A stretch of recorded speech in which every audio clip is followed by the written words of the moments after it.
the cloud. Okay, perfect. Now I'm recording. All right, so as I said, so today we're gonna start a new section. So we are done actually with the line integrals. So what do I mean by line integrals? I mean integrals along curves, right? So now we're gonna move to surfaces, and we're gonna do integral, surface integrals, etc., etc. So yeah, so this is section 7.3, and it's about parameterized surfaces.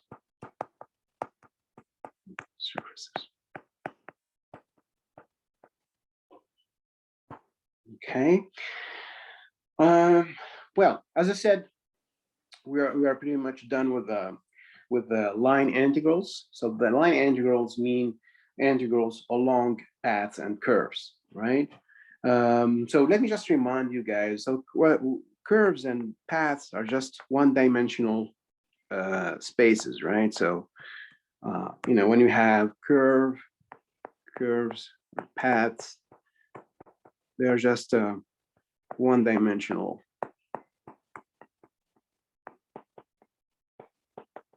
spaces. Okay. So the idea is, when you have a line is a one-dimensional space, right? Because there is only one. When you have an axis or you have a line, there is only one variable or one parameter. Okay, so that's why a line is just one-dimensional space. Now, of course, when you twist a line, you're gonna get like some random curves. So that's what I call a curve. In some sense, it's just some twisted line, right? You twist your line and you get a curve or a path. Okay. And as I said, it's a one-dimensional space because it's described by one parameter, right? So curves are one-dimensional spaces described by a parameterization. So by a parameterization, gamma of t, sorry, gamma of t. So with, of course, the components of gamma of t are x of t, y of t, and z of t. Okay. So when you parameterize a curve or a path, you have only one parameter. So as I said, one parameter means that the space is one-dimensional. It's a one-dimensional space, right? So one parameter, which is t, okay? So we have only one parameter, so that's one-dimensional. You get one-dimensional space. So it's a one-dimensional space. One-dimensional space. Okay, and of course your parameter t is in some interval AB. So t with the t in some interval AB. Okay, and so the curve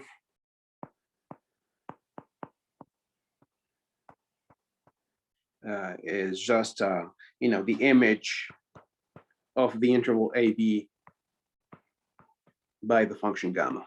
Okay, so the curve is just the image of the interval AB. So in other words, so imagine here, this is your interval AB. So this is, let's say, A, here is B. And so your curve is just the image. So here's your function gamma, the parameterization, right, gamma. And so the curve, so this point here, this initial point, this is the image of A. So that's gamma of A, right? And the terminal point is gamma of B. Okay, so your curve is just, so this curve here, this is just the image of your interval AB by the function gamma, right? Now, so again, so curves are just one-dimensional space because we have a parameterization with just one parameter, okay? Now, so we're gonna move to surfaces. And so we're gonna extend this this notion of curves and paths to dimension 2. So then So then we get surfaces. So surfaces are two-dimensional spaces. Okay, so curves are one-dimensional spaces. Now surfaces, so now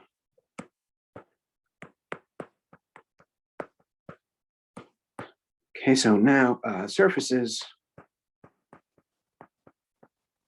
are two-dimensional spaces.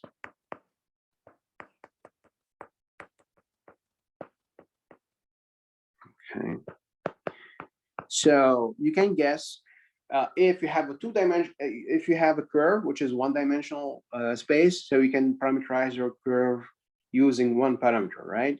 Now, if you have a surface which is a two-dimensional space, then you can parameterize your surface using two parameters, right? So that's the idea. Now, before the parameterization, let me just give you some examples, you know, of surfaces. So examples of surfaces. Well, the first obvious or basic example of a surface is the plane, right? It's like for a curve, the first basic example for a curve is just a straight line, right? The straight line, it's a curve, but that's like a very, very basic example, right? So for surfaces, the basic example would be planes, right? So that's the first example, or the planes. So planes are two-dimensional space. And, you know, it's a two-dimensional space because, you know, I mean, you have, in a plane, you have two axes, right? So it's the two axes, that's like your two parameters, right? So that's why you have two-dimensional space, why a plane is a two-dimensional space. So for example, of course, planes, they can be described using equations. So for example, I mean, numerical example would be, for example, if you say Vx plus 2y minus z equals to 4. So that would be an example of a plane, right? That's an equation of a plane. Another example.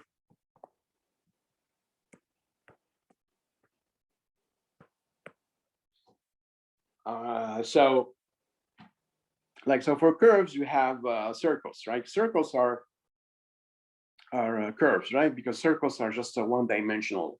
They are one-dimensional space because you can parameterize circles using, you know, like for example, using the angle theta, right? Cosine of theta, sine of theta. That will be a parameterization of a circle. So now for surfaces, so you're gonna have spheres, right? So a sphere or a ball. So spheres. Okay, so for spheres, so for example, if you take the sphere of radius 1, so if you take x squared plus y squared plus z squared equals to 1, that will be a sphere of radius 1. Radius 1 of radius 1. Sphere of radius 1. Okay, so this is sort of, you know, generalization of the notion of a circle. So the circle's equation of a circle would be just x squared plus y squared equals to 1, right? Of course, in the plane. Now, if you have x squared plus y squared plus z squared equals to 1, that would be a sphere, right? So that's just the ball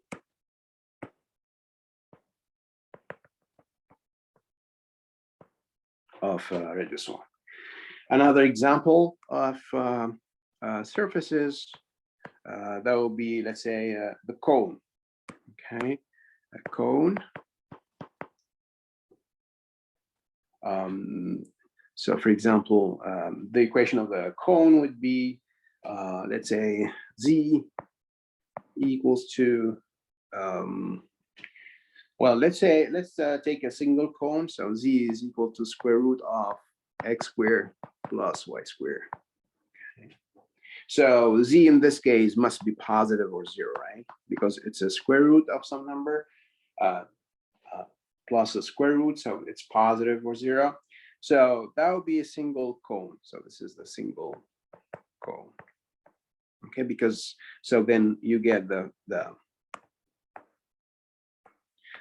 following surface. So it's the single cone. So it's this one here.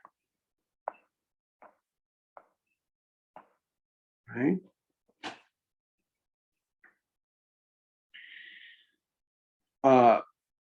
What else? You can have also another example of surfaces is the cylinder. So cylinder. So the equation of the cylinder, for example, would be x squared plus y squared equals to 1. Of course, this equation is in the space, it's not in the plane. So if it was just in the plane, if we have only two variables, we are in the plane, x squared plus y squared equals to 1, that would be a circle. But in the space, so in the space means we have three variables, right?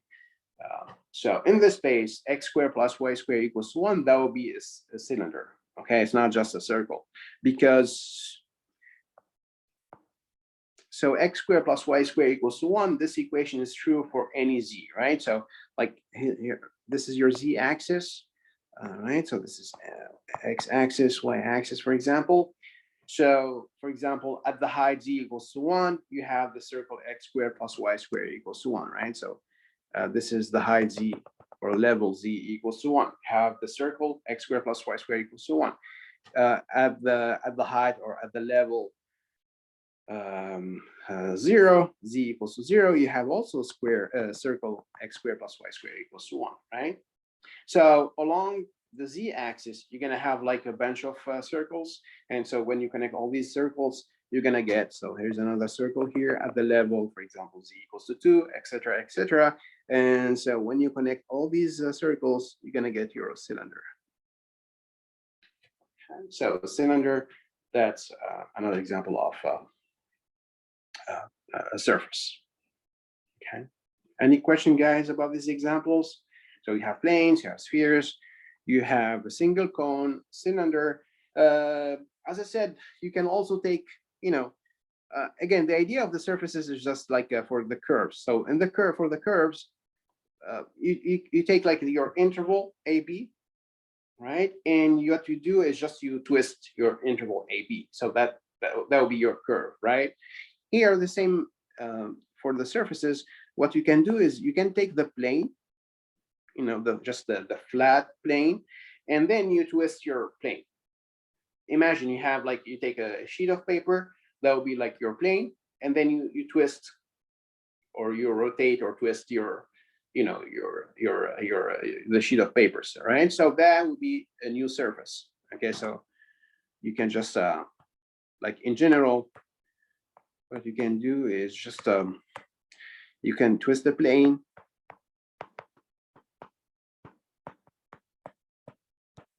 and you get a new surface.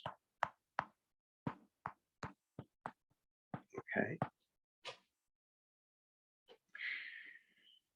So anyway, so all I am saying is that we have infinite number of surfaces, right? There are different kind of surfaces, and all of them anyway, they are just a two-dimensional space. So they are two-dimensional space. So when we parameterize a surface, you're gonna need the two parameters, right? So a parameterization of a surface is a function, like for path, for curves, we have this function gamma, right? Gamma of t. That's the parameterization of your curve. Now for surfaces, so a parameterization of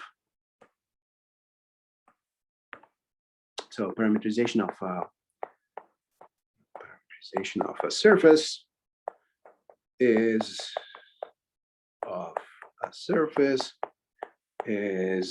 a function. Well, let's say it's a continuous function.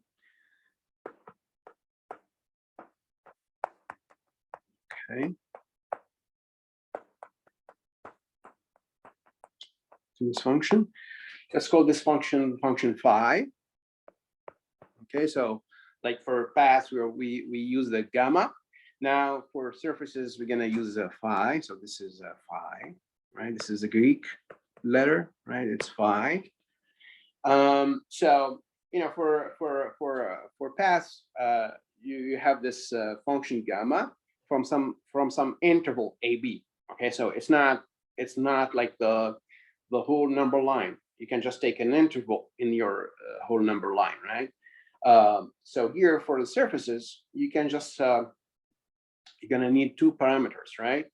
So that means you are in the plane. So we're gonna just take some region of the plane. So phi here is a function from some region in the plane. So D here included, it's a set, it's a subset in R2. So so phi is a function from this D. So D here, D is a region in R2. In R2. Okay. So we're gonna have this function phi from some region in R2 to R3. So phi, so we're gonna need, it's in R2. So we have two parameters. So phi of, let's say, my parameters, I'm gonna call the parameters here for surfaces U and V. So phi of U and V. Remember, for paths, we have gamma of t, and then we're gonna have three components, x of t, y of t, and z of t, right? Now for surfaces, we're gonna have x, but x is gonna be a function of the two parameters. So it's gonna be x of uv, y of uv, and z of uv. Okay. So that's why a surface is a two-dimensional space, because now we have two parameters. So it's a two-dimensional space. So that the image, so the image of phi, so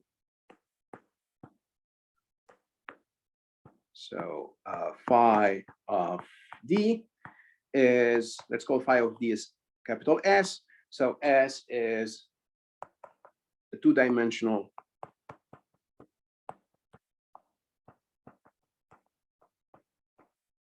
space, and that's what I call a surface.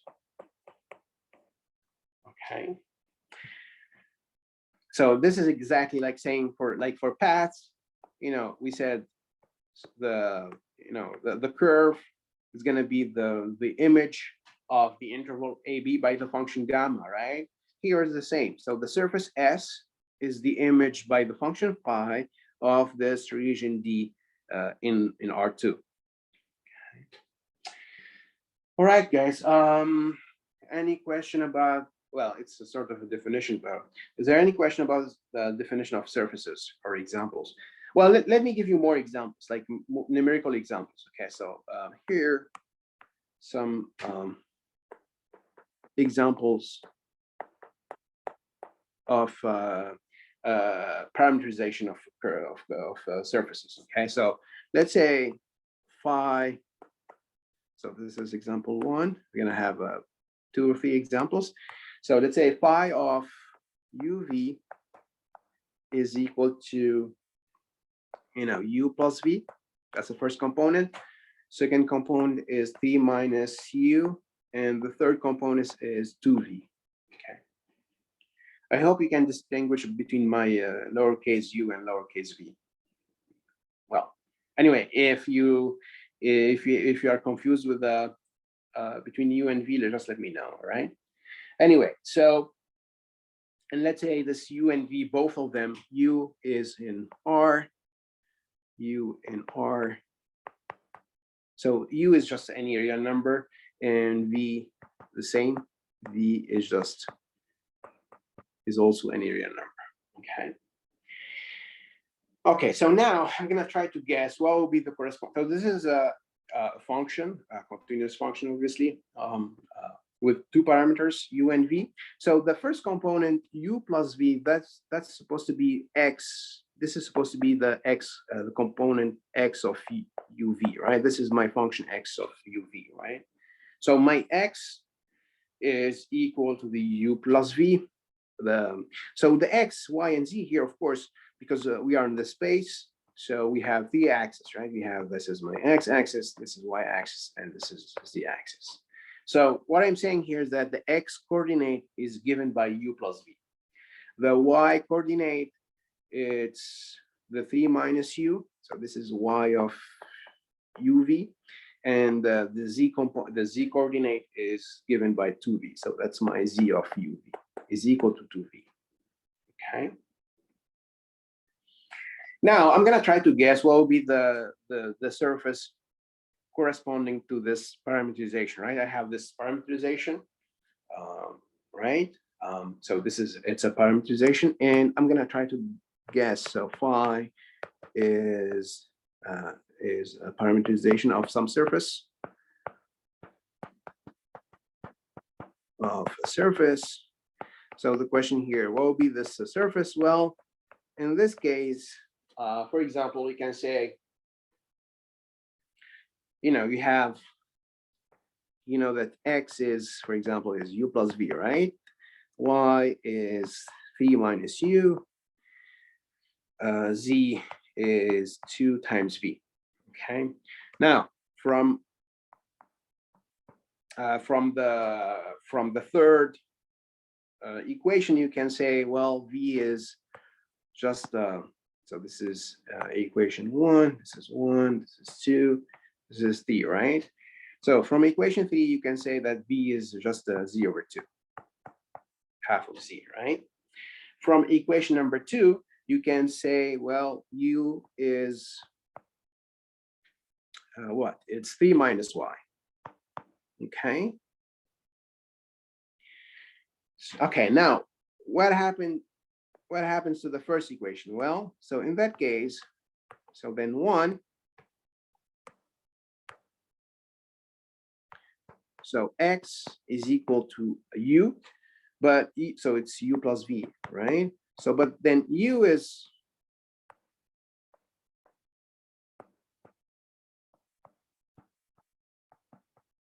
But then u is 3 minus y, right? This is the second equation here. We know that u is 3 minus y, so that's 3 minus y plus v, and we know that v is z over 2, so that's plus z over 2. Okay, so what we are saying here is that x is just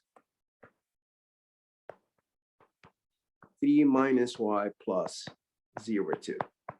And this is equal, this corresponds to, of course, so you can just move everything, all the variables to the left side. So then you have x plus y minus z over 2 equals to 3. Or in other words, if you multiply by 2, that's 2x plus 2y minus z equals to 6. Okay, so this, of course, this is just an equation of, a plane, right? Remember, guys, in general, the equation of a plane in the space, it's given by ax plus by plus cz equals to some number d, right? So that's, so ax plus by plus cz equals to d. So that will be a plane. So that's a plane. Okay. So what I am saying is that this plane here can be parameterized by this function phi. Okay, so our plane, so the plane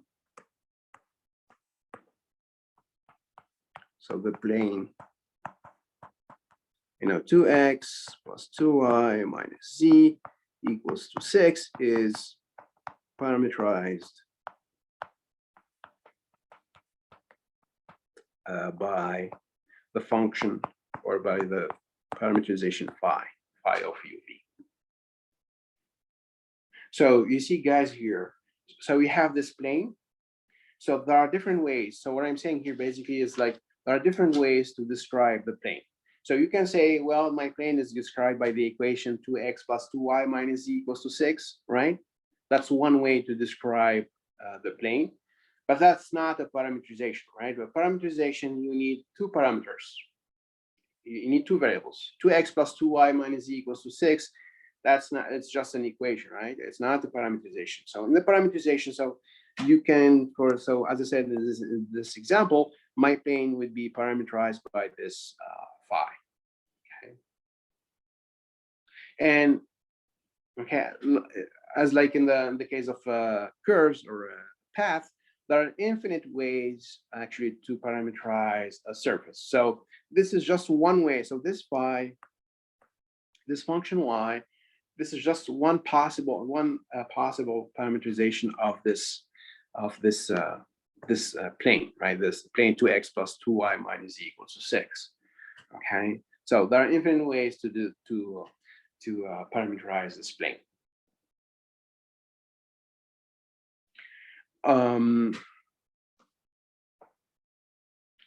So what do I mean by the other ways to parameterize this plane? Well, you can, for example, let's say I want to parameterize this plane. So let me just make a remark here. Let's say you want to parameterize the plane, 2x plus 2y minus z equals to 6. Okay, so when you parameterize, it's a plane, so it's a surface, so you're going to need two parameters, right? So what you can do, for example, you can say, well, I can decide, for example, that my x is equal to u, my y is equal to v. So then if my x is u and y is v, then from this equation of the plane, well, my z, there's a restriction on z. So then the z must be equal to 6 minus 2x minus 2y. All right, so then z would be 6 minus 2 times u, because I decided that x is u and y is v, minus 2v. Okay, so what I'm saying, this is one possible parameterization. So I decide that my x is u, my y is v, and then I have this equation of the plane that must be satisfied, right? So that put like a restriction on z. So your z must be equal to 6 minus 2x minus 2y. So that's 6 minus 2u minus 2v, right? So another here, so parameterization in this case would be, so x is u, y is v, and this 6 minus 2u minus 2v is my z.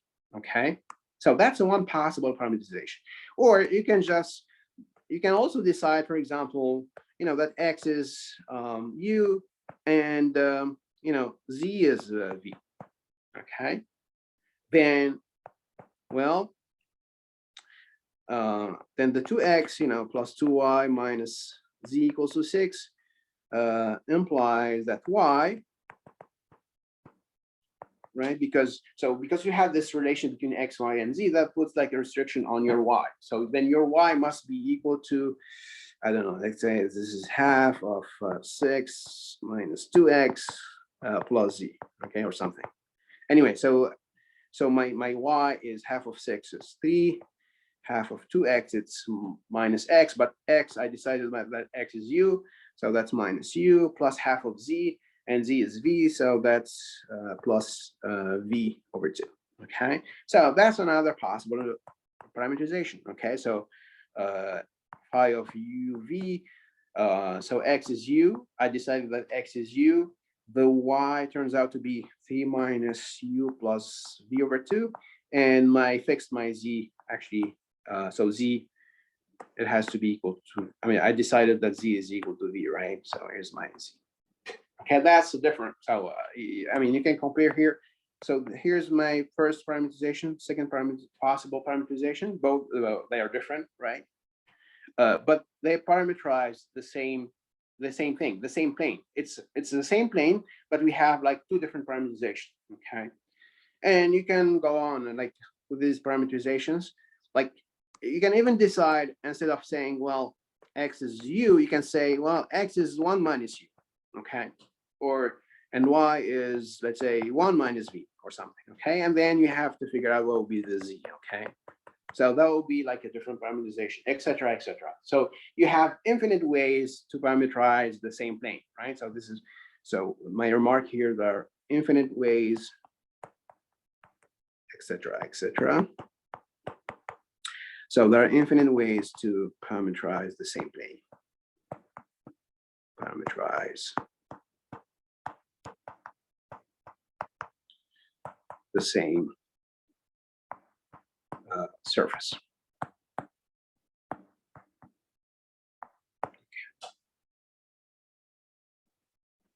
It's like saying there are infinite ways to parameterize paths, right? The same thing here for surfaces, infinite ways to parameterize surfaces. Anyway, so that's the first example of parameterization. It was a plane. Another example, let's say you want to parameterize the sphere. Okay, so what will be the parameterization for the sphere? So there's sphere radius 1, so you need x squared. So example number 2. So for the sphere, you need x squared plus y squared plus z squared equals to 1, right? So you can take, for example, the following parameterization. You can say, well, phi of uv is cosine of u, sine of v, sine of u, sine of v, and then cosine of v. Okay, so again, in other words, this is my x of uv, this is my y of uv, and this is z of uv, right? Now, if you do x squared plus y squared plus z squared, right, that will be like cosine u sine v square, right? So I'm going to just put the square without parentheses here. So square here, cosine square of u, sine square of v, plus y square. So that'll be sine square of u, sine square of v, and plus cosine square of v, right? Here, I forgot to say, so u here, u and v are angles. So here u is actually between 0 and 2 pi, and v, you can just take v between 0.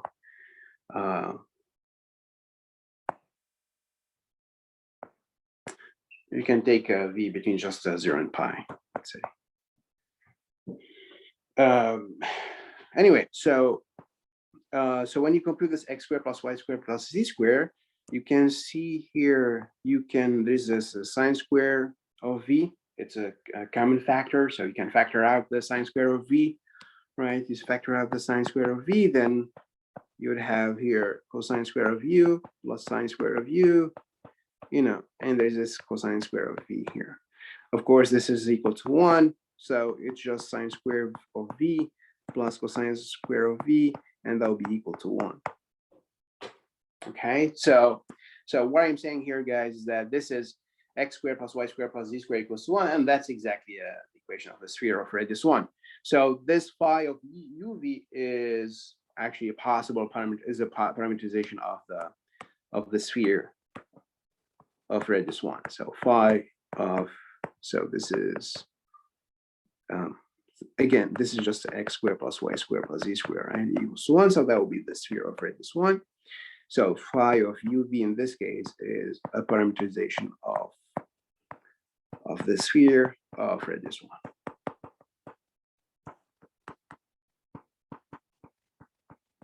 Radius 1. Okay. And again, we have two parameters, so it's a surface, right? Okay. Now another example. Let's say you want to parameterize the cylinder and the single cone. Okay, so for the cylinder, remember for the cylinder, the equation was just x squared plus y squared equals to 1. So, so example number 3 here. So that's another example of parameterization. So let's say phi of uv is equal to cosine of u, and then sine of u, and then v. Okay, let's say u is between, it's the angle, so it's between 0 and 2 pi, and v is just a real number, so v in r.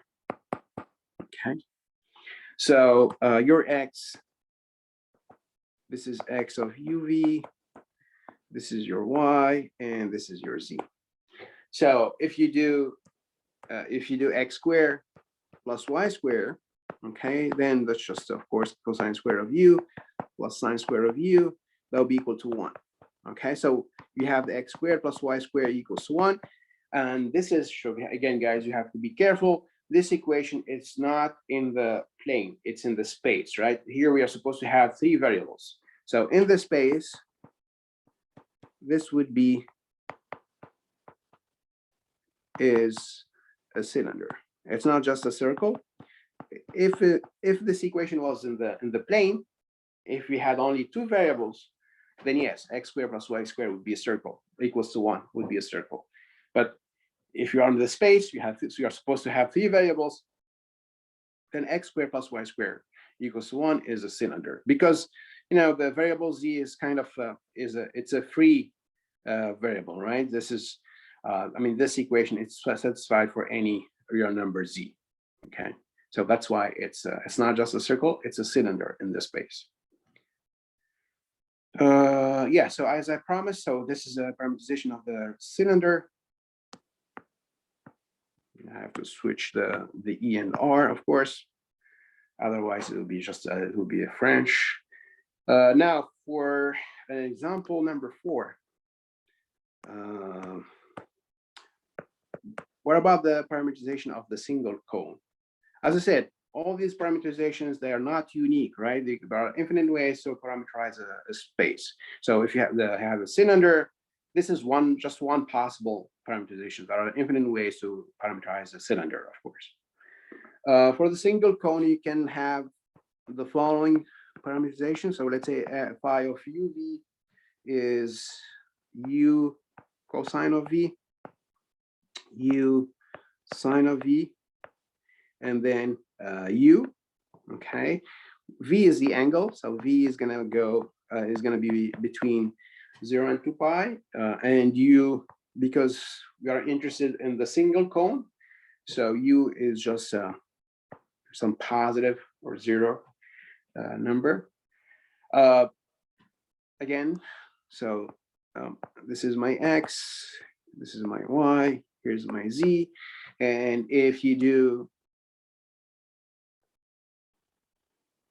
x squared, so then if you do x squared plus y squared, so that's u squared cosine square of v plus u squared sine square of v. So you can factor out, of course, the u square, it's a common factor. That would be cosine square of v plus sine square of v, that would be 1, so it's just u squared. And u squared is z squared. Okay, so what we are saying here is that x squared plus y squared is equal to z squared. But then remember, z, which is u, this is positive or 0. So so then z, it's square root of x squared plus y squared. Remember, guys, here you're supposed to have plus or minus because you have an even power, which is 2, and when you take the square root, so they're supposed to have plus or minus, but we have only plus because we suppose that z, which is u, is positive or 0. So the z, we know that z is positive, so that's why here it's not, it's just a plus. Okay, there's no minus. Okay, and that's the equation of the single cone. Let me just say here, because I'm using this word single cone, because if you don't suppose that the z is positive, you can, if you don't suppose that your u is positive, so the cone would be the following surface. So you're going to have like the cone in the top and another cone in the bottom. Okay, and when you say a single cone, so this is a single cone because the z, the height z, the level z is supposed to be positive. So we are just taking the cone in the top, not the one in the bottom, right? We are not taking this one here because my z is supposed to be positive. So we are just taking the one in the top. That's why it's called the single cone. Because if you don't, again, if your z is it's any real number, it can be negative, then you can have this, from this equation you can have 2 cones, right? One in the top, one in the bottom. But because your z is positive or 0, then you're gonna just take the cone in the top, and that's why it's called the single cone. Anyway, so that's so this phi of uv, of course, that will be one possible parameterization of the single cone. So this is a parameterization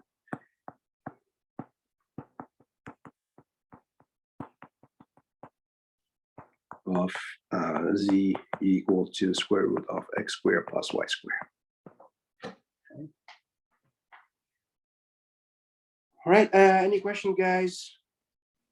So anyway, so all these are just examples of parameterization of surfaces, planes. So we have planes, we have spheres, we have cylinders, we have cones, etc., etc.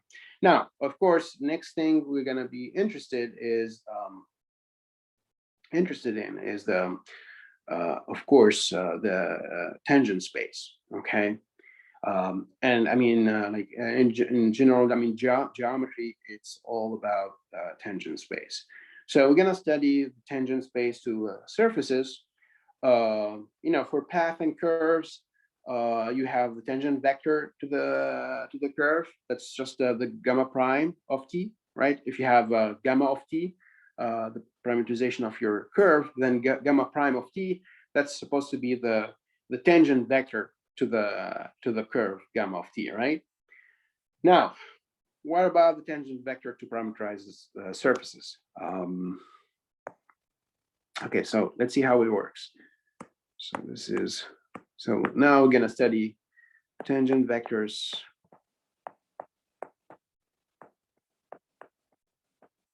to parameterize surfaces. So when I say parameterized surfaces, it means that the surface or the surfaces, they have a parameterization phi of uv, right? Parameterized surfaces.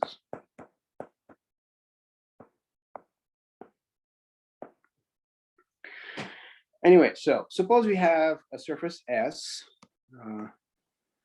So suppose S is a surface parameterized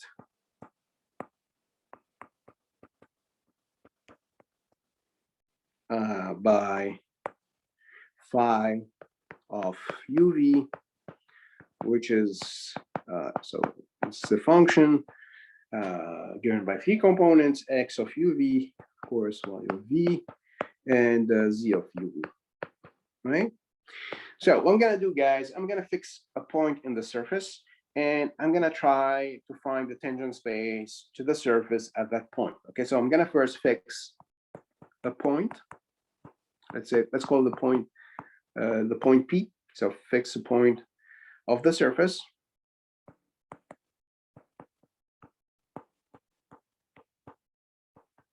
Okay.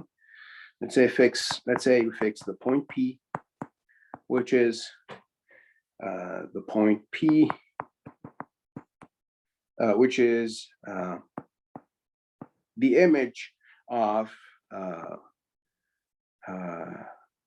phi, the image of u0, v0 by the function phi. Okay.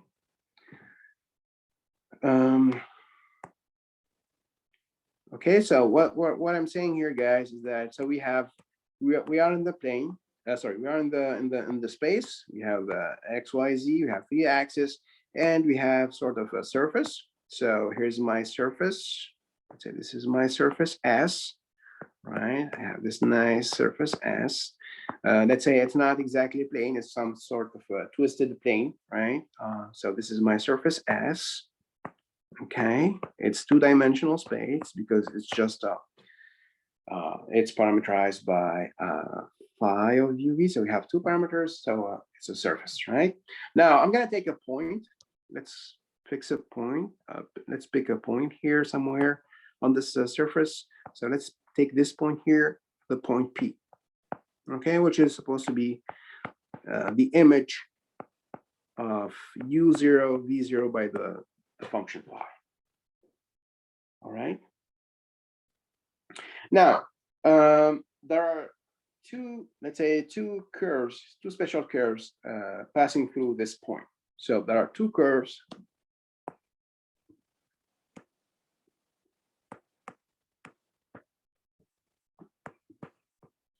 There are two curves on this lying on this surface S, passing through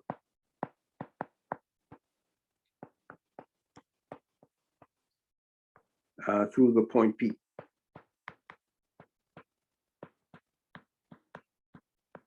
Okay. So what are these curves? Well, the first curve, let's call the first curve. So first curve is just, let's call the first curve alpha of t, okay, equal to, so what's alpha of t? It's gonna be equal to phi of u0 and t, okay. So, I mean, so the u here, the parameter u is fixed, right? This is u is equal to u0, right? I mean, u0 and v0 are just fixed numbers. Okay, this is fixed.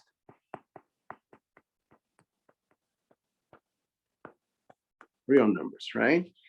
So when I say u is equal to u0, it means that u is equal to some fixed number. For example, let's say u0 is 3. So what I'm saying is my u is equal to 3. Okay, now my v, it's not fixed. So the parameter of v here is equal to the t. The t, that's my parameter, right? The t here, this is my parameter. Okay, so when you fix the u, so u is equal to this number u0, and you say, well, v is equal to t, which is a parameter, then of course you're gonna have x of u0 t, y of u0 t, and z of u0 t. Okay. Now, so guys, I mean, x here supposed to be a function of u and v, right? But what I'm saying is that my u is equal to some fixed number. So now I'm gonna just have one parameter here. There's only one parameter, which is t. Okay, only one parameter here, which is t. U is equal to some fixed number, only one parameter. Okay, same for y here and same for z. That's why I have this. This is it's a curve, right? It's parameterized by this parameter t. Now, why this curve passes through the point P? Well, because when t is equal to v0, then that will be the point t, the point P, right? So when t is equal to v0, then alpha of v0 is equal to phi of u0 v0 equals to p. Okay. Excuse me. Yes. So am I right that alpha of t will be a straight line? No, not necessarily a straight line. No, because my surface S is not it's not like a flat plane. My surface, you can think of a surface as like some twisted plane, right? So it's twisted, right? So this alpha of t would be, let's say, it passes through this point P, so it's gonna be some. It lies on the surface S, right? This is my alpha t, let's say. Okay. Oh, okay, so, I think I got it. So yeah, so it lies on the surface S, but the surface S itself is not the flat plane, yeah, okay. Right? So it's some twisted, thing. The same, I can do the same. I can define another curve passing through this point P, and so second curve, and now I'm gonna fix the V. Okay, so V, so beta of t. So this is my second special curve, which is phi of t v0.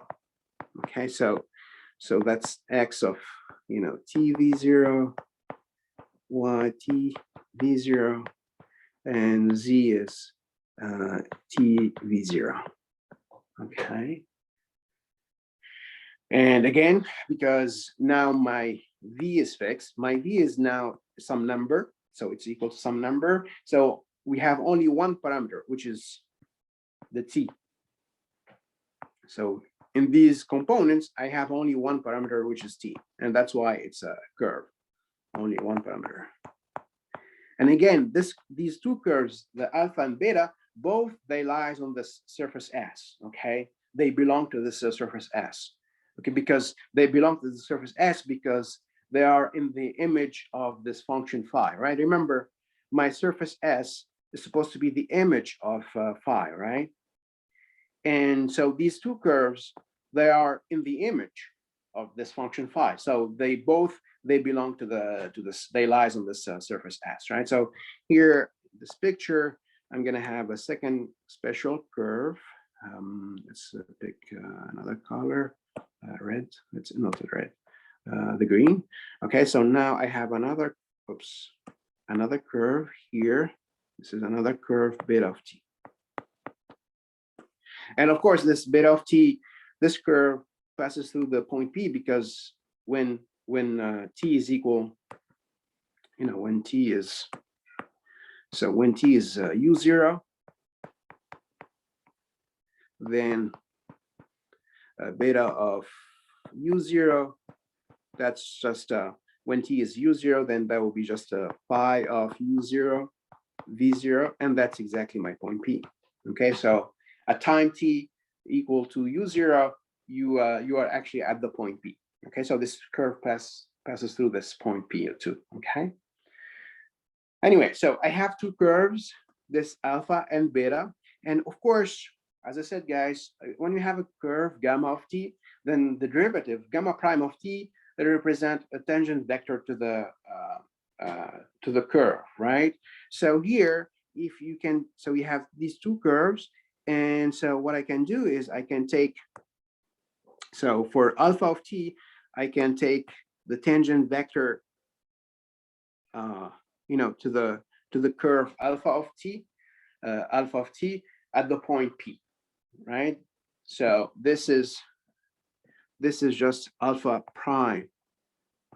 Well, it's at the point P, right? So at the point P, the t would be equal to v0. This is alpha prime of v0. Okay, and I have another tangent vector, which is a tangent vector to the curve beta. So here I have another tangent vector that will be beta prime. Well, it's at the point P, and at the point P, the t in the beta of t is equal to u0, right? So this is beta prime of u0, right? So so I have these two curves, alpha of t and beta of t, lying on this surface S, and I have these two tangent vectors, the first tangent vector to the curve alpha, and the second tangent vector to the curve beta. Okay, both tangent vectors at the point with initial point P, right, at the point P. So because these two tangent vectors are tangent vectors to curves lying on the surface S, then these two tangent vectors they are actually tangent vectors to the surface S. Okay, so so what I'm saying here, guys, is that so conclusion here. So this alpha prime of 0, this is supposed to be tangent vector. This is a tangent vector to the curve alpha at the point P. Okay, but because the curve alpha lies on this surface S, so this is also a tangent vector to the surface S. It's tangent vector to the surface because it's a tangent vector to one curve which lies on the surface. The same for beta prime at u0. That's supposed to be a tangent vector to the curve beta of t at the point P. And because the beta of t, the curve beta of t belongs to lies on the surface S, so this is also tangent vector to the surface S. To the surface S.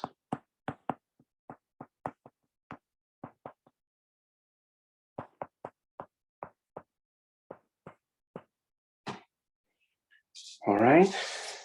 So now what's the exact expression of alpha prime of v0? I mean, alpha of t, I mean, we have the expression of alpha of t, it's just phi of u0t. So alpha prime of t is just the derivative with respect to t, right? So then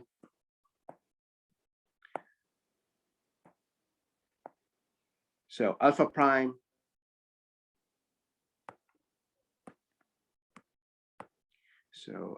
here, so this alpha prime at v0, this is just derivative with respect to t, right? But the t, that's the same as is equal to v, right? So when you take derivative with respect to t here, here, derivative with respect to t, that's the same as the derivative with respect to v, because t is equal to v anyway, right? So the alpha prime, it's just the derivative of x with respect to t, but that's if you use the v instead of t, that will be just the derivative of x with respect to v, and etc. So what I am saying is that this alpha prime at v0, that will be equal to, so I'm going to call this vector capital T v at the point, so at the point p, which is, again, it's just phi of u0 v0. So this vector is just equal to derivative of x with respect to v, because my t is supposed to be equal to v in alpha of t at the point, of course, u0 v0, partial y partial v at the point u0 v0, and then partial z partial v at the point u0 v0. Okay, so that's my alpha prime of v0. It's just the derivative with respect to v, because for alpha of t, the t is equal to v, right?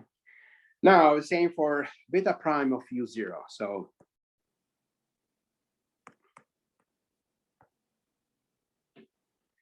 beta prime of u0. So I'm going to call this vector capital T with index subscript u. Okay. So this is at the point P, which is phi of, sorry, it's phi, it's not Q. It's phi of u0 v0. So this is equal, so beta prime of t. So let me just remind you, beta of t is, well, the v is fixed. It's just equal to this number v0, but the u is equal to the t. So derivative of beta prime of t, derivative with respect to t in this case, that's the same as the derivative with respect to u, right? So here, we're gonna just take the derivative with respect to u. So this is partial x, partial u. At the point, of course, we need to evaluate at the point P. So that's the u0 v0, partial y, partial u again, u0 v0, and partial z, partial u at the point u0 v0. Okay. So again, guys, these two vectors, that both this alpha prime of v0 or this capital T index v or capital T index u, both are tangent vectors to the surface. Okay, so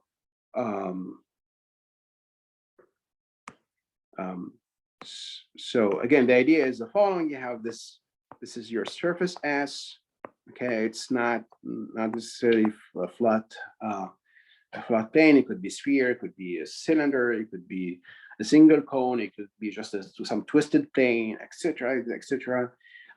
So you have this point P somewhere, and this point P, which is phi of u0 v0, and what we are saying is that there are two tangent vectors to the surface.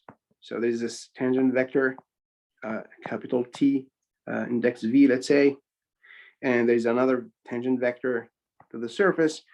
This is the capital T index or subscript u. Okay.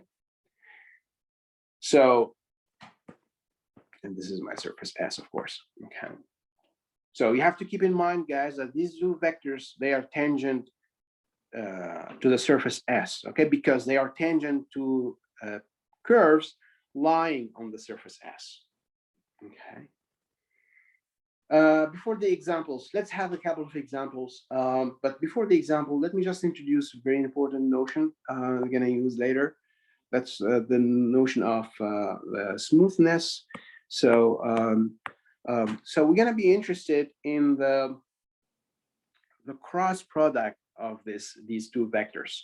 So the cross product of t index u with the t index v, that would be, of course, a vector which is orthogonal to both vectors, right? That's the definition of cross product. When you do cross product of two vectors, you know, if you have like this is vector u and you have a vector v, when you take the cross product, that will be a vector which is orthogonal to u, perpendicular to u and v, right? So this is u cross v. All right. Anyway, so when this cross product is not zero, okay, so we say S, the surface S is smooth. Okay, so in the textbook or the literature, we use either the word the smooth or regular. Okay, smooth or regular.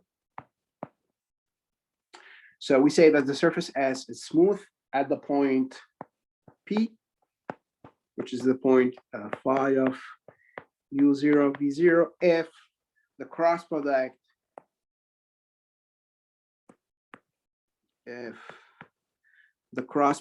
of these two tangent vectors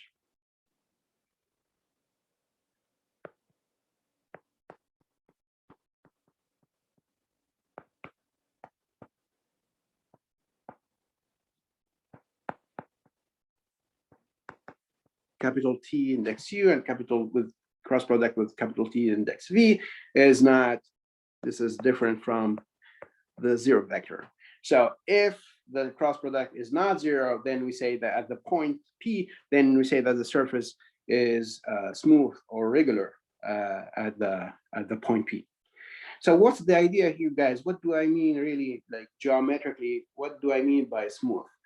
Well, basically it means that actually the surface has no like sharp corners or cusps at the point P. Okay, so the idea here, so what you need to keep in mind, the idea here is that, so S, the surface S is smooth at P if S has no like sharp corner or cusp at P. Okay. So for example, I mean, if you take the single cone, okay, so here's a quick example, but then we're gonna have many more examples, right? So here's just an example here to give you an idea, right? So let's say you have the single cone, right? You have this is my single cone, right? So in the single cone, you can guess like at the origin, at this point P here, okay? So at the point P, you have like it's a like sharp, you have like a corner, right? The vertex of the cone. You're gonna have like it's a corner, right? So like in this case, this point P is not, so this surface S is not smooth at this point P, for example. Okay, so this is like so here we have like a sharp corner. So S is not, it's not smooth at P. Again, P is the you know, it's the vertex of your cone, right? Is the origin, let's say. So that's an example where a surface is not it's not so smooth at the point. Of course, if you take another point Well, we're gonna check it later with the computations, but if you take another point here, for example, though, I mean, that's not a corner or cusp, so it's just so then the surface is going to be smooth there, right? If you take a different point of the another point of the cone. Anyway, so again, definition is that a surface is smooth at the point if this cross product is not zero. Of course, here I forgot to say not zero, so it's not the zero, of course. If it's not zero, then it's smooth, right? And we say, of course, S is a smooth surface if S is smooth at every point. Okay, so this is a definition. So the surface S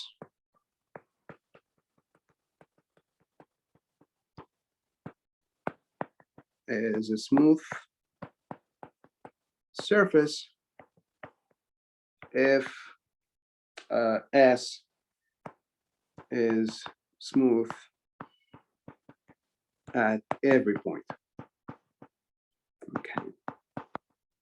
So again, like in this example of a single cone is not a smooth surface because we have a corner at the at the origin, right? So S is not smooth at the origin, so it's not a smooth surface. Okay, now let's have some numerical examples. And then I think after the numerical examples, I can probably give you an exercise. And then I'm going to define tangent plane to the surface, right? So examples. Well, examples, first example, I'm going to start with the single cone.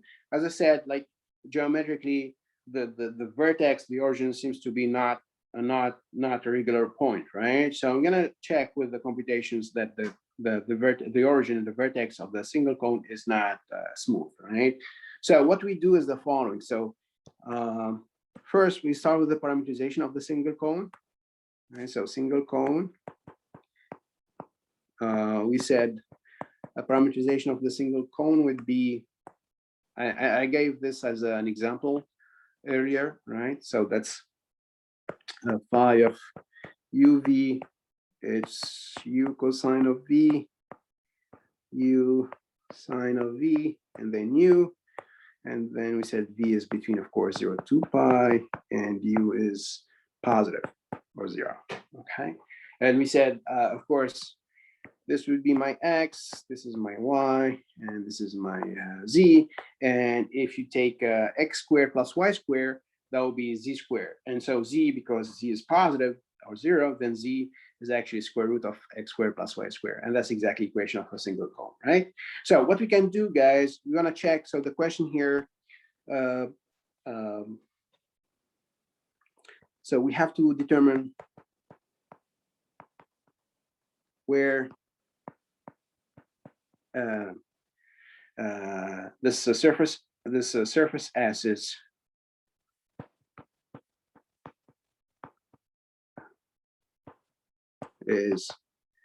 smooth or regular. Okay. So let's see. So what's the, again, definition of a regular or smooth is, so we have these two tangent vectors, the t index u, t index v. So if the cross product is not 0, then the surface would be smooth at that point, right? So we need to compute this capital T index u, this capital T index v. So what's T index u? This is just a derivative with respect to u, right? This is just partial x, partial u, partial y, partial u, partial z, partial u. So this is just the vector, cosine v, sine v, and 1. Okay.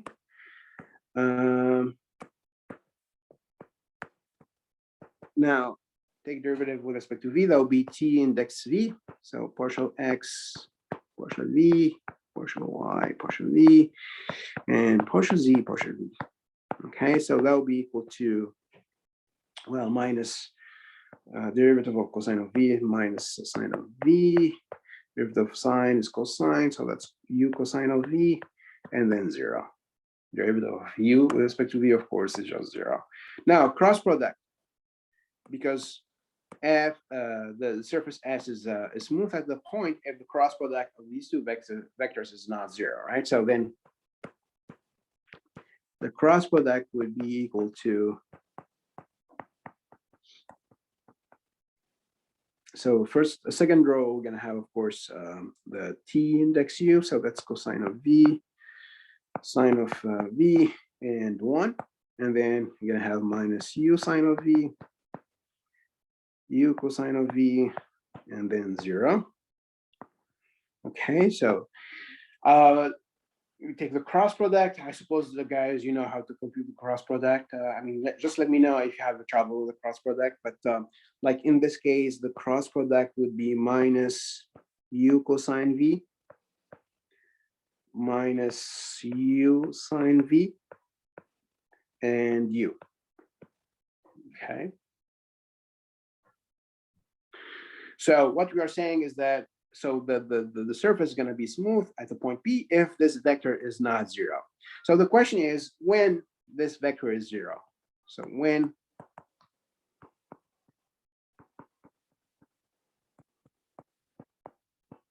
okay, for which point this is going to be 0.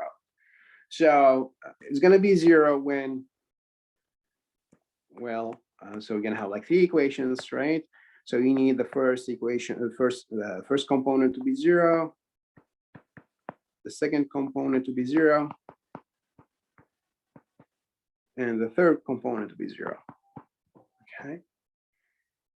So of course, if u is 0, then so this is the third equation here, second and first. So if u is 0, of course, then the second equation is satisfied, right? And also the first equation, right? So u has to be 0. There is no other way. U has to be 0. And so what are the points corresponding to u equal to 0? Well, so I need to replace here u by 0. So if u is 0, then well, it's going to be 0, 0, and 0.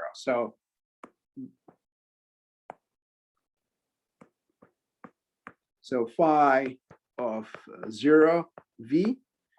Okay, as I said, the solution here, solution is u is equal to 0. That's the unique solution, right? Solution is u is 0. So if u is 0, everything is going to be 0.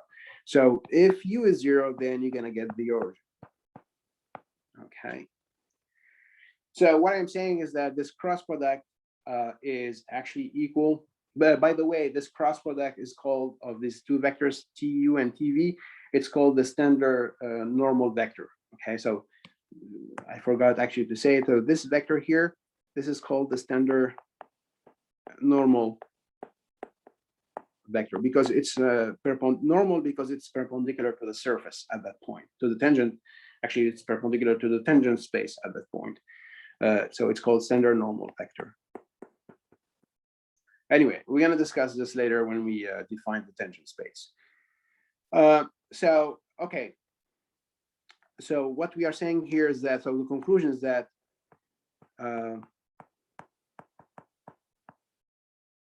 so this tu cross tv okay, is not 0 except when u is 0. So except when u is equal to 0, and that's the point 0, 0, 0. That's the point, the origin, that's the point. Okay. So what we are saying here is that the surface S, or the single cone, is actually smooth at all the points except the point P, the origin. All right. So the surface S, or the single cone, so the single cone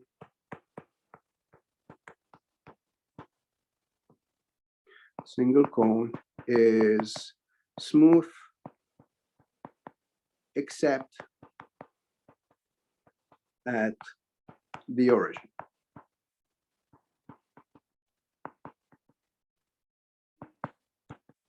At the point p equals to 0, 0, 0. Okay, because that's the only point where this cross product is 0.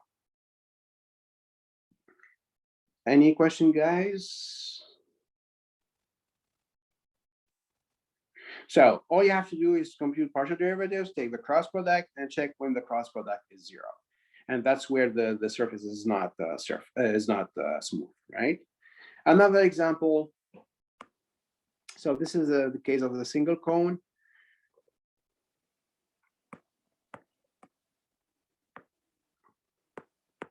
Now another example. Let's take the cylinder. So phi of uv is, let's say, cosine of u, sine of u, and v. All right, v is in art and a number, and u is the angle. So that's 0 to pi. Right. So we said this is I mean, this is my x, of course. This is my x, my y, and my z. And if you do x squared plus y squared, that will be equal to 1. So that's the cylinder, right, in the space. So this is a cylinder. It's a cylinder. Okay. Anyway, so let's see when. So the question is where. So where the cylinder is smooth.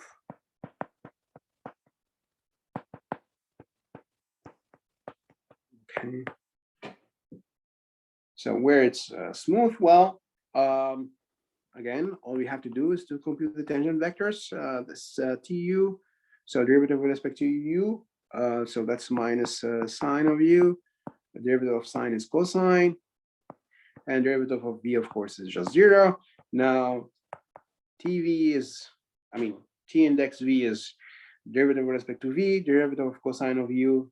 U is constant, so that will be 0, 0, and 1, right? So when you do cross product, tu cross product with tv, so that's minus sine of u, cosine of u, 0, and then 0, 0, 1. Take a cross product, and again, guys, if you don't know how to do the cross product, just let me know. Okay, so you do the cross product, that will be cosine of u, sine of u, and 0. Okay, so we have to solve. So the cosine of u is 0, and so all of them, they must be 0 at the same time, right? It's not just one equation has to be 0. All of them, they have to be 0 at the same time, right? So sine of u is 0, and 0 is equal to 0, right? So this is 0, this is 0, and this is 0. Now, what will be the solution in this case? Well, I mean, 0 equals to 0, of course, that's always true. Now, what we are saying here is that cosine and sine, they must be 0 at the same time, okay? And of course, cosine and sine, they never vanish at the same angle, okay? I mean, for example, cosine would vanish at pi over 2, but sine of pi over 2 would be 1, right? So cosine and sine, they never vanish at the same angle. So there's no solution, right? So here is no solution because, I mean, cosine and sine never vanish at the same time.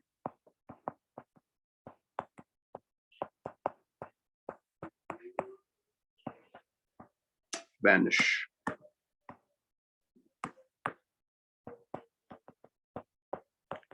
At the same time. Oops. Right? So there is no solution. So this, so which means that, so conclusion, oops, or the answer. So this,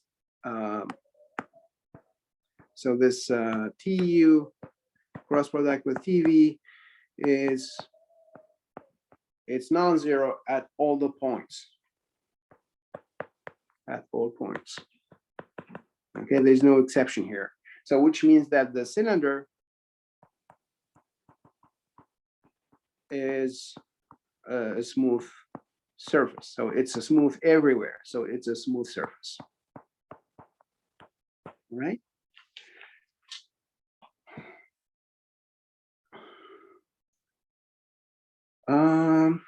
Okay, guys. So I'm gonna give you an exercise for, let's say, 5 minutes, and then we're gonna talk about the tangent plane. All right. So here's an exercise. It's the same thing here. I mean, you need to check where the surface is smooth. So exercise. So let's say let's start with the sphere. Okay, the sphere.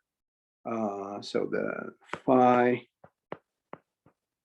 of uv is, you know, cosine of u, sine of sorry. So cosine of u, sine of v, sine of u,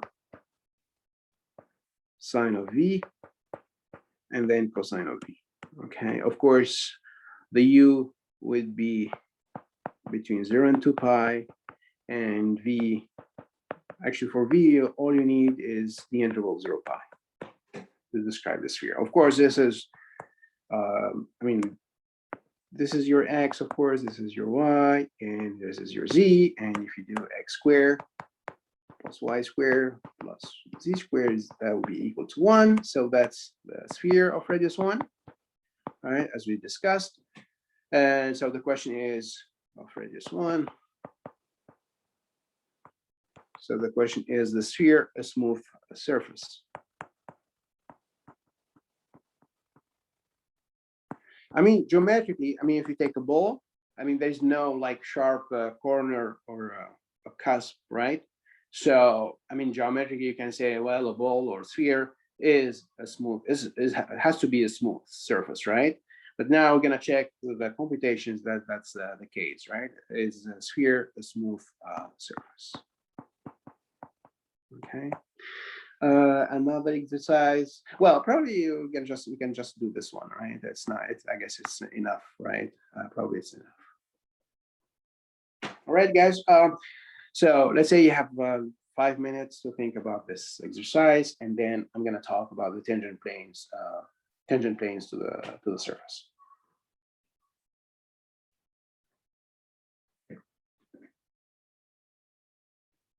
Oh, sorry. I'll read this one here, of course.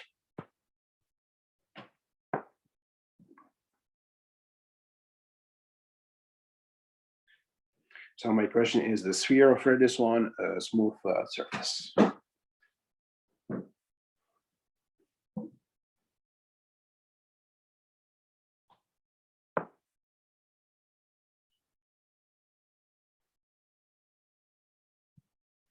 So by the way, guys, I don't know if you know this, but at 12, there's this the math orientation meeting. I guess you have been, you receive an email invitation, right? And the meeting, I think it's going to be an interesting meeting for you. I mean, we're going to talk about possible jobs you can get with a math degree. You know, you can also, we're going to talk about the possible you know, programs, et cetera, et cetera. So I think it will be interesting to attend the meeting. So I think you received the email, right? And with the link.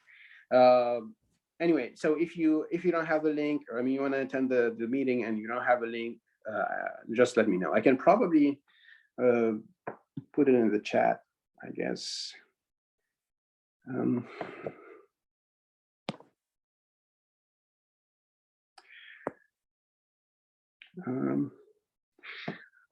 What's the link? Let's see. I'm not sure where's the link. And actually, I'm supposed to give like a short presentation, I guess, and I don't find the link. So, where is it? Yeah, here, of course. Okay.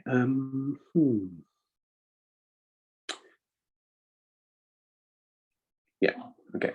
Anyway, guys, if you need the link, just let me know. Okay.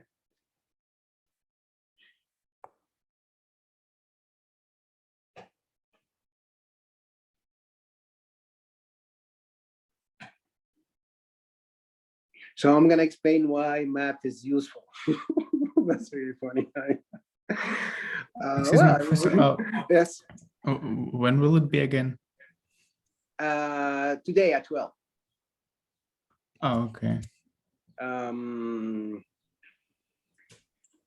I think you received the Yeah, invitation. I think I received. Right? You won't record it, right? I'm not sure. I mean, I think we can record it. I don't think there'll be a problem. But I have to check with I guess Professor Maria and but yeah, I don't know. I don't know if it's possible to record, but I guess it is. Yeah, because I'm not sure that I will be able to attend. Okay. I mean, if you have time, and again, it's gonna be. I think it's gonna be interesting for you guys, just because we're gonna talk about possible careers in math, what you can do with a degree in math. And that's, I mean, I wish in my time, probably someone would probably advise me and tell me what are the possible things I can do with a degree in math. You know,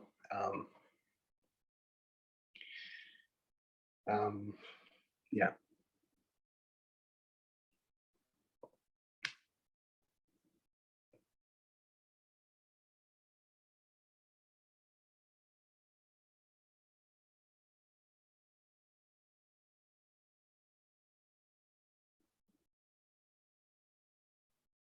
So I discovered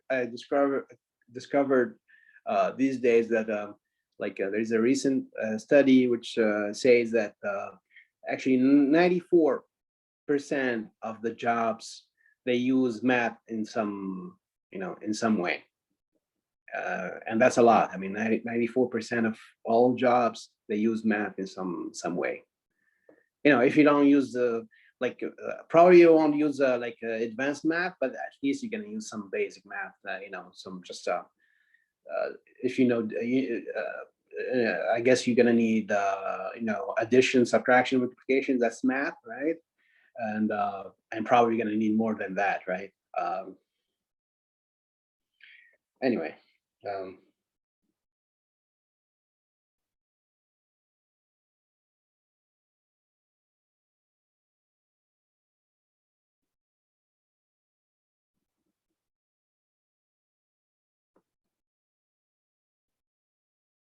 And I would say, like, these days,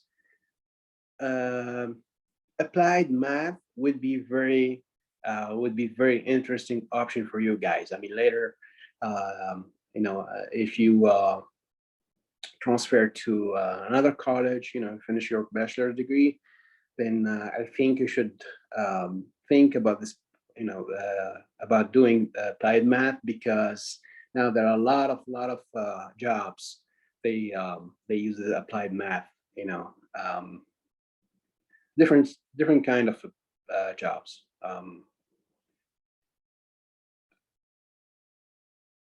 In finance, in marketing, um, you know.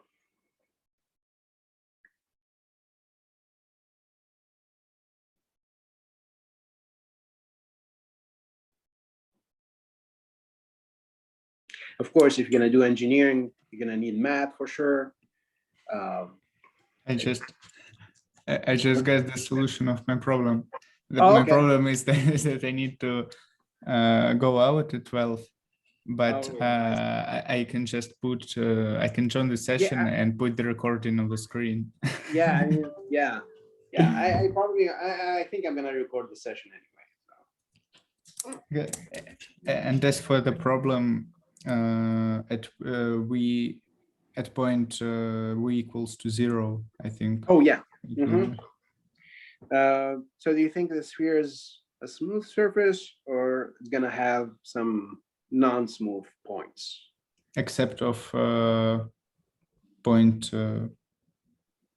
0 when v equals to 0, and u is equal to 0. v. Oh, the v. Sorry, the v is equal. I don't think that's the case. No, I mean, you know, geometrically, if you take a ball, take the sphere, there'll be no corner, right? So, I mean, so just from the intuition, you can say it's smooth everywhere. Yeah, but let's check it. I mean, probably you. Yeah, probably. You did some mistake, but let's see. I don't know if Anicia or David had time, guys, to check if the sphere is smooth, but yeah, let's see. All right, so here's the answer. Let's see how it works. So we have these two tangent vectors. So just be careful with the derivatives. So this is derivative with respect to u. Derivative of cosine, of course, it's minus sine v. Derivative of sine is cosine. And the last thing, it's cosine of v, so the derivative with respect to u is just 0. Now, derivative with respect to v, we have cosine of u, cosine of v, minus sine of u. Sorry, it's not minus. You see, I'm doing mistakes too. So sine of u, cosine of v. Did I have the minus here? Where is it? Oh no, both are sine of v. So both are cosine of v. Okay. And then cosine of v, of course, derivative is minus sine of v. All right. Now let's take the cross product. Tu cross tv. I'm gonna just try to complete the cross product. So first you cross multiply these two terms here. So that will be so there's no comma here. Sorry. Yeah. So that will be minus sine square of v cosine of u, right? 0. And then the second component, we're gonna cross multiply these two here. So that will be minus plus, but there's a minus sine of u minus sine square of v sine of u, sorry, sine of u. And the last one here, cross multiply. So that will be minus sine square of v sine v cosine v, and then okay, so let's write it down here. So it's minus sine square of u sine v cosine v minus cosine square of u sine v cosine v. And of course, you can just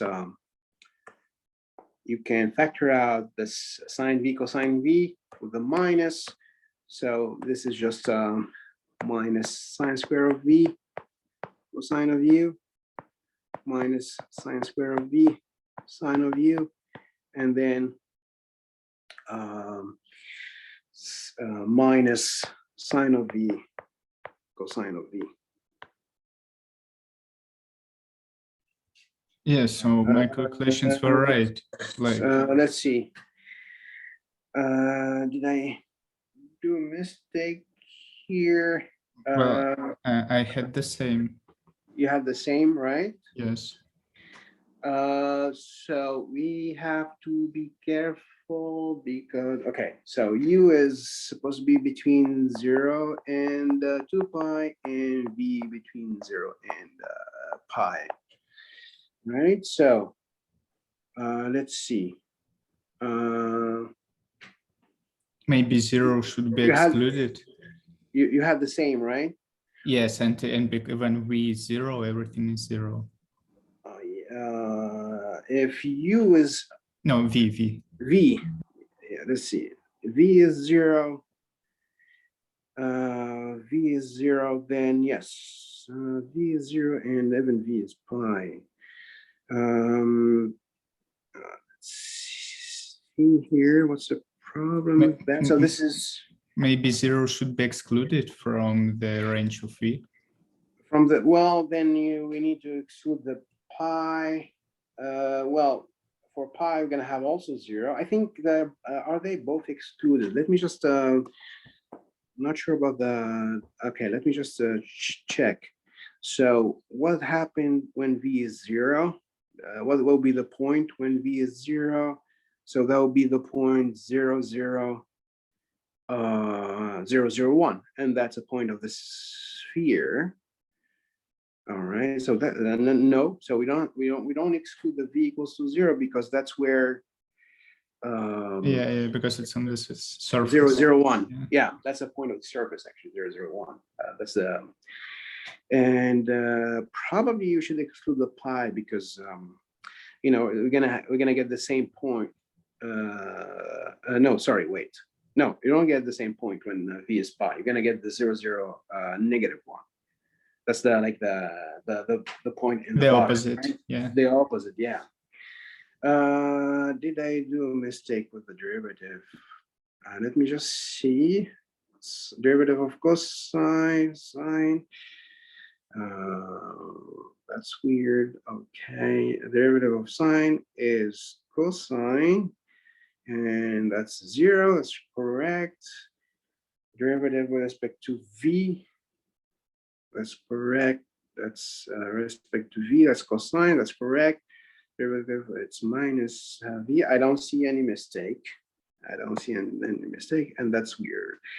And then cross product, let me check again. So minus sine square V, that's true. Cosine of U, that's correct. We have 0 there. Let me see. Why do we have 0? Oh, that's because you have cosine of V, right? So then derivative with respect to U is just 0. That's correct. Okay, that's correct.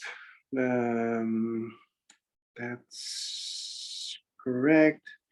And then here minus, oh, wait. For the second component, what do we have here? Plus minus will be minus sine square of V, that's correct. Sine of U is correct. And then finally, what do we have? Minus sine square of U, sine of V cosine, that's correct. Minus cosine square of U, that's correct. This is correct. So let's see what's the problem here. So what we are saying here is that, so this would be 0. So if you want to solve this equation here equal to 0, so well, T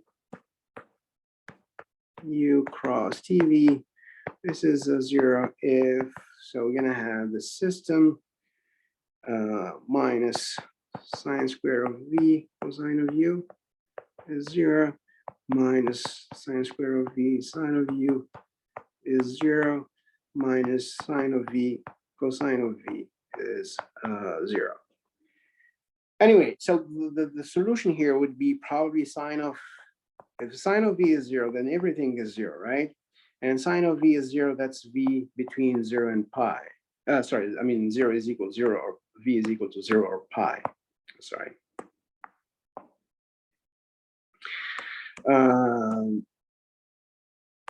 So this is when V is 0, or we said the interval is 0 pi, right? So for V, so this is when V is 0 pi. Otherwise, do you have any other solution? So if sine of V is not 0, then of course cosine of U and sine of U, they cannot vanish at the same time, right?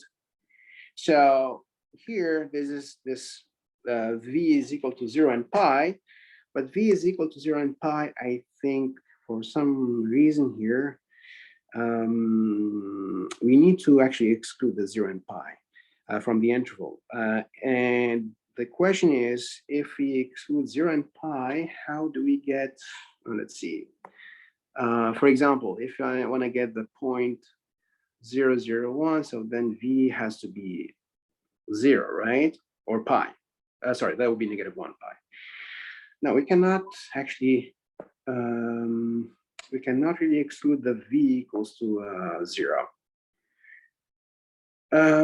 So the problem here. Maybe the sphere has 2 corners. No, it's not. No, that's not a corner. That's not a corner. I mean, the sphere is smooth everywhere for sure. But I think it probably, I don't see any problem with my parameterization. That's x squared plus y squared plus z squared equals to 1, if I'm not mistaken, right? Let me just check, right? That's correct. Let's see. Okay, let's see here what happens to the sphere.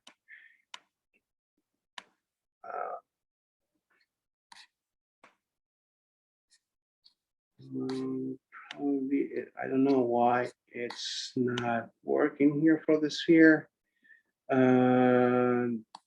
Let's see.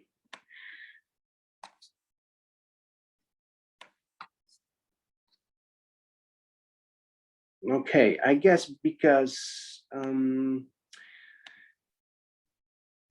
need to make sure that definition of the parameterization, I guess. Let's see, what do we have here? Yeah, no, it's correct. So the 0 and pi, they must be included, that's for sure. It's correct. This is correct. It's correct. It's correct.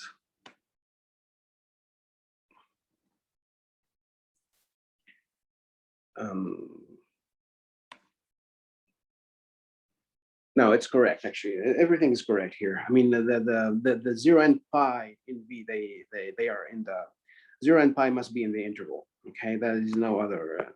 There's no other way here. But anyway, so so what would be this solution here? Sine of V is 0. Then so sine of so what will be the image? So phi.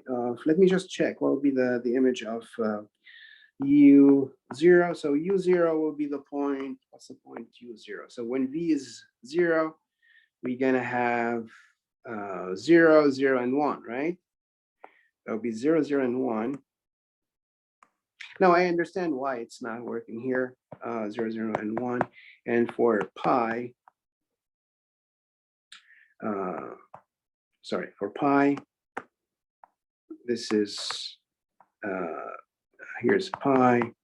This is 0, 0, negative 1. Okay. Well, I understand why it's not working here because this parameterization here, I mean, you know, to have this to check this smoothness, the parameterization must be 1-to-1, which means that, so the problem here is that, you know, this map here phi, this map phi is not really 1-to-1 in the sphere. You know, we have this domain, here's your sphere, right? This is your sphere. But the problem is that this parameterization is not 1-to-1, because if you take phi of u0, so this is actually 0, 0, 1, and so so for any u, right? If v is 0, and so for any u, you're gonna get this point 0, 0, 1. Okay, so which means that this this map phi is not 1-to-1 at this point 0, 0, 1, because it's not 1-to-1. 1-to-1 means, guys, that if 2 points have the same image, then the 2 points must be different. But here, for any u 0, you would have the same image, which is 0, 0, 1. So in some sense, this phi here, this parameterization phi, is not 1-to-1 at exactly these 2 points. So that's actually the problem.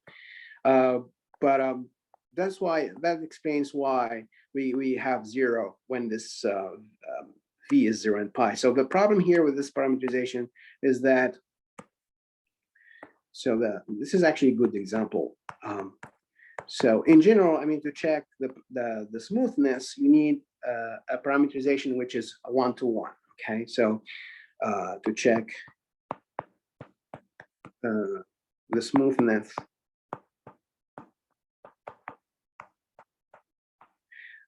phi must be 1-to-1. Okay. So this is where you can check if the points is smooth or not. And so that's why we got these solutions. But these solutions, they correspond to the points where the map is not 1-to-1. So here phi is not 1-to-1 at these solutions at v equals to 0 and pi. Okay, so that's why we have this weird. I mean, that's why we have this conclusion that it's not smooth at this at 0, 0, 1 and 0, 0, -1. But it must be smooth because you don't really have a corner at 0, 0, 1 or 0, 0, -1. Okay. Anyway, so but in the practice, guys, I mean, the exercises or the tests, the parameterization, I'm going to make sure that the parameterization is 1-to-1. All right.